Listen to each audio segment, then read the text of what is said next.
الرحمن الرحیم. اس فن کا موجد ارسطو ہے، وہ یعنی مدون، پہلا شخص نے اس کا مدون کیا اور اس کو وسعت دی، اور ارسطو ہے. وہ پہلی کتاب جس کے خد و خال کو متعین کیا اور نکھارا اورجانون ہے. تو پچھلی بار ہم کہہ رہے تھے کہ اورجانون کوئی کتاب نہیں ہے، بلکہ ارسطو کے بعد اس کے متبعین نے جو صدیوں بعد اس کی 6 کتابوں کو ایک مجموعے کی شکل میں شامل کیا، منطق پر جو اس کی کتابیں تھیں، اور اس کا نام اورجانون رکھا. اورگانون کا مطلب جو ہے یونانی زبان میں آلہ ہے. تو اس کا نام انہوں نے اس لیے رکھا آلہ کہ وہ سمجھتے تھے کہ منطق جو ہے آلہ ہے دوسرے علوم کے حصول کے لیے، یا منطق وہ آلہ ہے جس کے ذریعے جو ہے صحیح فکر کی جا سکتی ہے، یا صحیح فکر کو غلط فکر سے جو ہے ممیز اور ممتاز کیا جا سکتا ہے. تو اس میں جو 6 کتابیں ان کا تعارف مختصراً میں کروا رہا تھا. پچھلی بار جو مقولات ہیں، کیٹیگریز جس کو کہتے ہیں انگریزی میں، اس کا کیا تھا. تو دوسری جو 5 کتابیں ہیں اس کا طائرانہ ایک تعارف کراتا ہوں ابھی. تو دوسری جو کتاب ہے اس کا نام ہے اس کو کہتے ہیں ڈے انٹرپریٹیشن.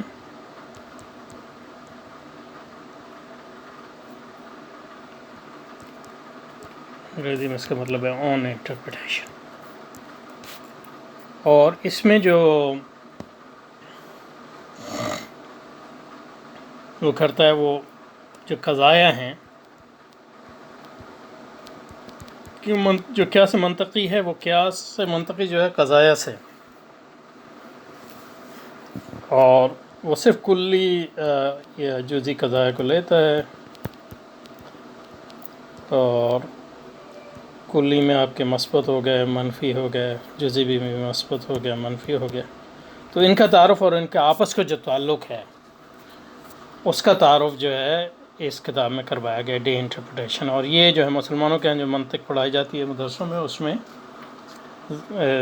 اس کتاب کے تمام حصے جو ہیں بنیادی طور پر شامل. یہ دیکھتے ہیں ہم کہ جو آج کل اس کو ہمارے ہاں یونیورسٹی میں ہم پڑھتے تھے، تو اس میں اس کو کہتے ہیں اسکوائر آف اپوزیشن. تو اس کو یہ کلی مثبت اس سطح پہ آ گیا، کلی مثبت، اور یہاں پر آ گیا کلی منفی،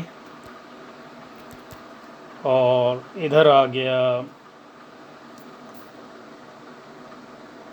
کل جزئی مثبت اور جزئی منفی.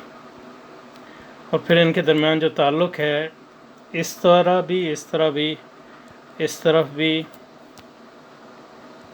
ان کے درمیان جو آپس کا تعلق ہے، اور پھر اگر ان کے جو موضوع اور محمول کو تبدیل کر دیا جائے تو اس میں کیا تعلق ہے، یہ سب جو ہے اس میں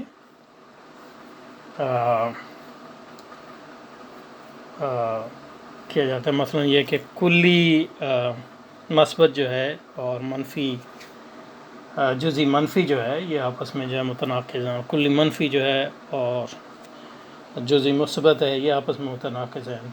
دوسرا جو دوسری طرف جو تھا اس کو کہتے ہیں تنافی، اور انگریزی میں کہتے ہیں کانٹرڈکشن، کانٹرری، سب کانٹرری اور سب آلٹن. یہ 3 ہیں. عربی میں کہتے ہیں تناقض اور تباین اور تنافی. یہ جو یہ تعلق ہے جو مختلف قضایا میں اس کو، تو یہ ڈے انٹرپریٹیشن میں کیا جاتا ہے. ڈے انٹرپریٹیشن میں اس نے قضایا اس کے آپس کے تعلق کا مطالعہ کیا. اور تیسری جو کتاب ہے وہ ہے کہتے ہیں پرائر انالیٹکس. یہ جو ہے اس کی بنیادی، اس میں جو قیاس منطقی ہے یا سلوجزم جس کو کہتے ہیں وہ، تو یہ بلک آف جو، اور یہ بھی سب جو ہے ہمارے مدرسوں میں جو منطق پڑھائی جاتی ہے اس میں آتا ہے قیاس منطقی یا سلوجزم.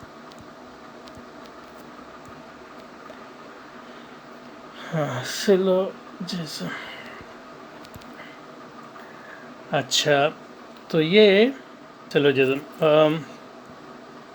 اینڈ اس میں جو ہے قیاس منطقی پڑھا جاتا ہے اور دیکھا جاتا ہے کون سی صورتیں جو ہیں وہ استدلال کو صحیح طور پہ ادا کرتی ہیں، کون سی صورتیں جو ہیں مغالطے کا باعث بنتی ہیں.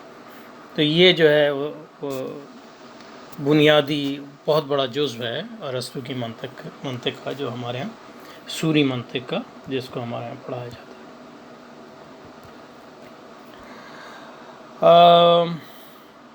تو 3 ہو گئیں. تو اب چوتھی جو کتاب ہے وہ ہے، چوتھی جو کتاب ہے اس کو کہتے ہیں پوسٹیریئر انالیٹکس. تو اس میں جو ہے ارسطو کا جو منہاج ہے وہ ہے علوم کے بارے میں، خاص طور پہ تجربی علوم کے بارے میں. جو ہمارے یہاں منطق پڑھا جاتا ہے اس میں یہ اس حصے پہ زیادہ جو ہے اتنا وہ نہیں پڑھایا جاتا. اور پھر جو 5ویں کتاب ہے اس کو کہتے ہیں ٹاپکس.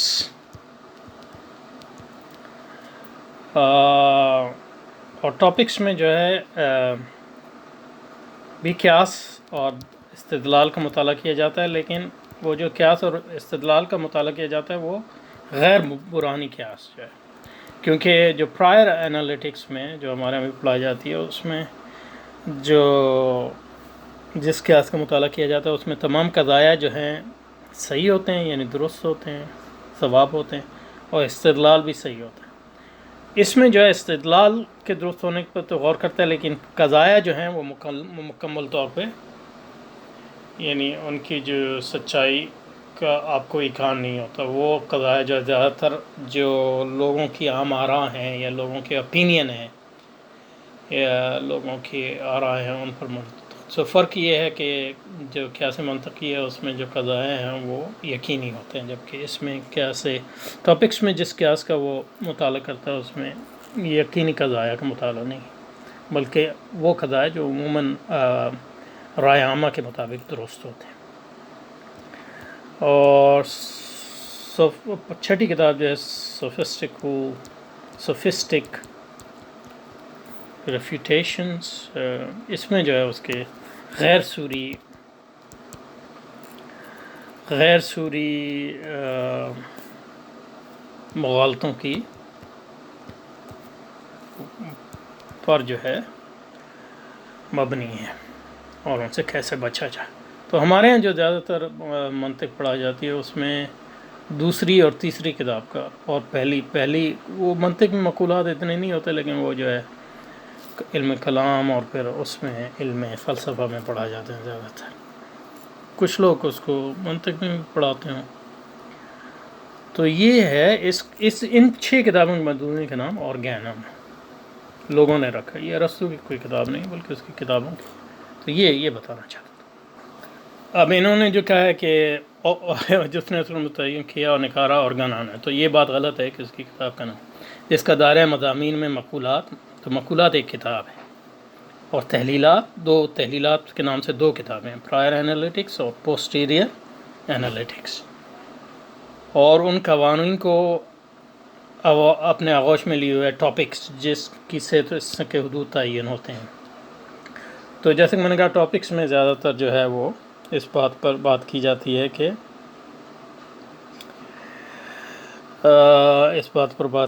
ہے کہ جو مغالطے ہیں غیر سوری مغالطے ہیں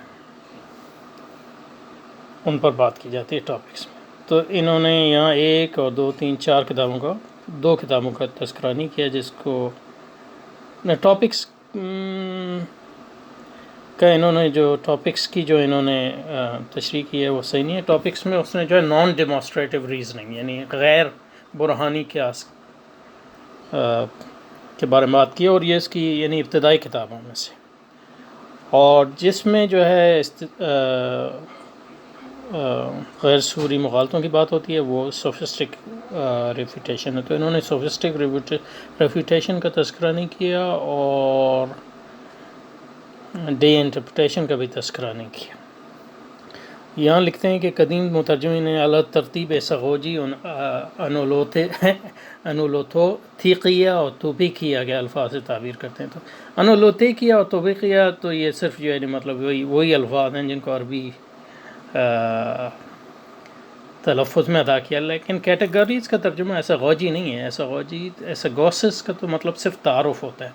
ایساغوجی عموماً جو ہے انٹروڈکٹری کتابوں کو کہتے ہیں، جو کیٹیگریز کا ترجمہ عربی میں کرتے ہیں وہ مقولات ہیں۔ تو یہ جو مولانا نے یہاں ایساغوجی کا یہ درست معلوم نہیں ہوتا۔ اور یہاں ایک کا ٹاپک کا ترجمہ بعد عرب مصنف نے عبارت کی ہے، مگر یہ درست نہیں۔ یہ لفظ یونانی الاصل ہے جس کے معنی مقام یا جگہ کے ہیں۔ اس میں صحیح ہے کہ مقام اور جگہ کے ہیں، لیکن اس سے مراد یہ بھی لیا جاتا ہے کامن پلیس یعنی۔ اور انگریزی میں یہ لفظ جو ہے یونانی سے آیا، اور انگریزی میں ٹاپک کا مطلب یہ ہے سبجیکٹ یا موضوع، تو اس لحاظ سے عبارت کوئی اتنا غلط ترجمہ بھی نہیں ہے بہرحال۔ اور میں نے یہ دیکھا نہیں ہے کہ انہوں نے عبارت کیا بھی ہے کہ نہیں، تو یہ مولانا کی روایت کے مطابق۔ لیکن مولانا نے جیسے کہ ہم نے دیکھا اتنی دقت یہاں نہیں دکھائی ہے، تو ہم ناٹ شیور۔ اچھا، اس میں شبہ نہیں کہ ارسطو وہ پہلا نام اور فلسفی ہے جس نے اس فن پر باقاعدہ گفتگو، یعنی وہ فلسفی جس کے بارے میں ہمیں علم ہے، اور خاص طور پہ سوری طور پہ، جس نے اس کی ضروری تفصیلات کو ترتیب دیا، جس نے اس کے رخ و رخسار کی دلاویزیوں کو اول اہل نظر کے سامنے پیش کی۔ اب یہ شاعری پہ آ گیا مولانا۔ مگر اس کو منطق کا خلاق یا موجد ہرگز نہیں کہا جاتا۔ منطق کا خلاق تو اللہ سبحانہ و تعالیٰ ہے، زبان کے ساتھ آتی ہے منطق، انطق اللہ کل شیء۔